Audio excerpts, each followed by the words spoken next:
National games 2025 উত্তরাখণ্ডে women's football টিমের bronze জয়, মানে এরপরে আমার মনে হয় না আর কিছু বলার প্রয়োজন পড়ে, এটা বিশাল একটা সাকসেস। তো অ্যাজ আ কোচ তুমি যদি জার্নিটা একদম প্রথম থেকে শেষ পর্যন্ত আমাদের ছোট্ট কিছু কথা দিয়ে ডেসক্রাইব করে দাও। জার্নিটা খুব শর্ট পিরিয়ডে ছিল। আমরা যদি বলি সেটা লোকে একটু অবাকই লাগবে, আমরা 7 দিন সময় পেয়েছি, অনলি 7 ডেজ। অনলি 7 ডেজে আমরা টিম করেছি, টিম প্র্যাকটিস করেছি, তারপরে আমরা মানে মোরলেস আমরা 2 দিন ট্রায়াল পেয়েছিলাম তার আগে, তারপরে 18 থেকে 25 আমরা প্র্যাকটিস করেছি, তারপরে আমরা চলে গেছি ওখানে গিয়ে ফার্স্ট ম্যাচ মণিপুর এগেনস্ট আমরা আমার টিম মেয়েরা দারুণ খেলেছে, 4-1 রেজাল্ট, এটা সবাই জানে।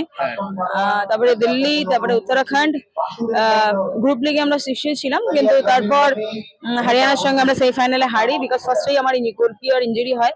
এবং সব থেকে বড় ব্যাপার এখানে যারা খেলছে তারা তাদের মানে 80% মেন প্রথমবার ন্যাশনাল, এটাই সব থেকে বড় পাওয়া, যে অনেক ছোট বাচ্চারা এখানে উঠে এসেছে এবং তারা নিজেদের সমস্তটা দিয়ে খেলেছে। এবং কোচেদের অ্যাজ এ কোচ আমি বলতে পারি যারা ভীষণ ওবিডিয়েন্ট, যারা কিছু প্লেয়ার এইদিকে আসতেও পারেনি, ওরা চাকরি করে কিছু লোক, তো তাদের জার্নিটা সবটাই ওদের জন্য, ওরাই খেলেছে।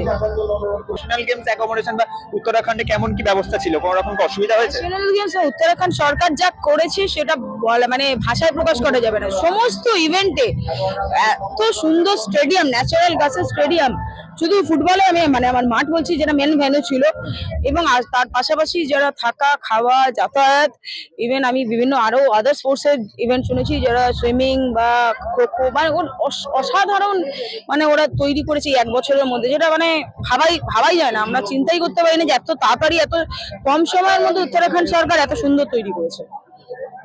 আমরা এটা বারবারই একটা অভিযোগ শুনি যে মানে একটা ধরুন জিতলো কিছু, কিন্তু জেতার পর কিন্তু তারা অনেক সময় দেখা যায় যে মাঠ থেকে বা লোকের লাইমলাইট থেকে কিন্তু হারিয়ে যায়, কারণ এই লাইমলাইট কিন্তু বেশ কিছু মাস পর লোকের মনে আর কি ক্রমশ নিভতে থাকে। তো এইটা নিয়ে মানে ভবিষ্যতে এরকম কন্টিনিউ করার জন্য আর কি স্পেশাল করা যায় বা কি আলাদা করা যায়, মানে আপনি আমাদের মেয়েদেরকে কি বলে? দেখুন, মেয়েদের ফুটবল যদি শুধু ফুটবলে বলে, ফুটবলে যারা খেলতে আসে আমি জানি, আপনারাও হয়তো জানেন যে ম্যাক্সিমাম পুয়ার ফ্যামিলি থেকে, এবং মেন জিনিস যেটা দরকার সেটা হচ্ছে ওদের একটা সাপোর্ট। আজকে যারা রেজাল্ট করছেন, যারা যে ইভেন্টে করেছে ন্যাশনাল গেমসে, ডেফিনেটলি এর আগে অ্যানাউন্স করেছিলেন সরকার যে তাদের হয়তো চাকরি দেওয়া হবে, যেটা সন্তোষট্রফি ছেলেদের জন্য আমাদের সরকার করেছেন, এটা যদি মেয়েদের জন্য করেন তাহলে আমার মনে হয় যে আরো বহু ফুটবলার হওয়ার স্বপ্ন নিয়ে যে মেয়েরা আসে তারা আরো একটা ধাপ এগিয়ে যাবে। এবং পাশাপাশি যেটা বলতে যে দূর থেকে যারা এসে খেলছে তাদের মেন সমস্যা এখানে থাকা বা খাওয়া, কিন্তু বর্তমানে প্রতিটা ক্লাবই রেসিডেন্সিয়াল করছে, তো তাদের জন্য সেটা অসুবিধা হওয়ার নাই, সবটাই নিজের ইচ্ছা এবং বাড়ির সাপোর্ট। আমরা যখন দেখলাম বাংলা টিম যখন সন্তোষ ট্রফি জিতে ফেললো, এয়ারপোর্টে কিন্তু একটা বর্ণাঢ্য, তারপর তো একের পর এক ক্লাব আছে, যেটা আমরা প্রত্যেকটাই আমরা গেছিলাম বা আমাদের যেতে হয়েছিল, কিন্তু আমরা দেখছি এইখানে কোথাও যেন একটা আলোকটা সেই কম। এখানে কি কোথাও একটা আপনার মনে, কোথাও একটা মনের কোণে কি একটা কিছু খোঁচা দিচ্ছে যে মনে হয়?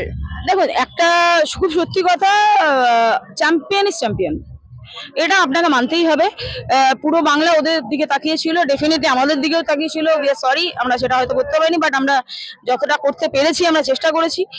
আর হ্যাঁ, এরকম সবাই যদি এক্সপেক্ট করে যে সব আলোটা আসবে এরকমটা নয়, তবে বর্তমানে আইএফএ বা আমাদের পশ্চিমবঙ্গ সরকার ক্রীড়া প্রশাসক এরা যথেষ্ট পরিমাণ করছে আমাদের মেয়েদের জন্য, মাননীয় মুখ্যমন্ত্রী পেছন থেকে যেভাবে সাপোর্ট করছেন, তো আগামী দিনে দেখবেন যে এগুলো হয়ে যাচ্ছে।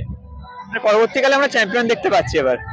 ডেফিনেটলি আমরা চেষ্টা করব, সেটা আমি থাকি বা অন্য কেউ থাকুক, যে কোচই থাকুন না কেন, তাদের রেসপেক্ট রেখেই বলছি, তারা এর হার্ট অ্যান্ড সোল চেষ্টা করে, তাদের ফুল ডেডিকেশন দিয়েই করে, এবং এক্সপেক্টেড যে পরবর্তীকালে মেয়েদের রেজাল্ট আরো ভালো হবে।